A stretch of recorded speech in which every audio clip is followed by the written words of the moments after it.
इस तस्वीर को ध्यान से देखिए। यह कोई साधारण तस्वीर नहीं है। यह उस शक्ति का प्रतीक है जो हारे हुए को सहारा देती है। कहा जाता है, जब इंसान के पास कुछ भी नहीं बचता, तब खाटू श्याम जी का नाम ही उसकी आखिरी उम्मीद बनता है। आज मैं आपको वही कहानी सुनाने जा रहा हूँ, जिसमें एक हार चुका इंसान श्याम बाबा की कृपा से फिर से खड़ा हो गया। राजस्थान के एक छोटे से गांव में रघु नाम का एक साधारण युवक रहता था। मेहनत में कोई कमी नहीं थी, लेकिन किस्मत हर बार उसे हरा देती थी।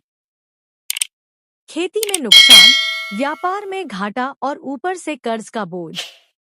गांव वाले कहते थे कि रघु मेहनती है, पर उसके सितारे साथ नहीं देते। एक रात, जब सब लोग सो चुके थे, रघु अपने आंगन में बैठा रो रहा था। उसने आसमान की ओर देखा और कांपती आवाज में बोला, हे खाटू श्याम जी, अगर आप सच में हारे के सहारे हो, तो आज इस हारे हुए को भी सहारा दे दो। कहते हैं, सच्चे मन से निकली पुकार कभी खाली नहीं जाती। उसी रात रघु को एक दिव्य स्वप्न आया। उसने देखा कि एक तेज प्रकाश फैल रहा है और उसी प्रकाश में मोर मुकुट धारण किए, नीले वस्त्रों में सजे श्याम बाबा खड़े हैं। बाबा ने शांत स्वर में कहा, कल सूरज निकलने से पहले खाटू आ जाना। जो मिलेगा वही तेरी परीक्षा भी होगा और तेरी तकदीर भी। नींद खुलते ही रघु का हृदय तेज धड़कने लगा। बिना किसी से कुछ कहे वह नंगे पांव खाटू की ओर चल पड़ा। रास्ता लंबा था, पांव छिल गए, भूख भी लगी, लेकिन उसके होठों पर बस एक ही नाम था, श्याम। श्याम।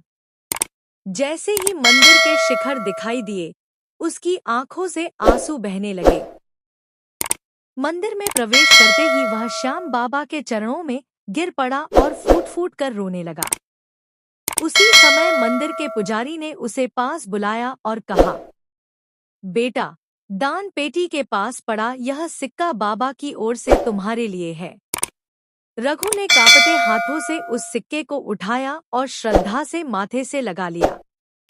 वह सिक्का साधारण था, लेकिन उसके साथ बाबा का आशीर्वाद जुड़ा हुआ था। खाटू से लौटने के बाद रघु के जीवन में धीरे धीरे बदलाव आने लगे। जहां पहले नुकसान होता था, वहां अब सही फैसले होने लगे।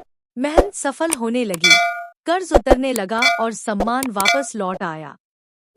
सबसे बड़ी बात यह थी कि सफलता मिलने के बाद भी रघु के मन में घमंड नहीं आया। उसके भीतर सिर्फ श्याम बाबा के लिए कृतज्ञता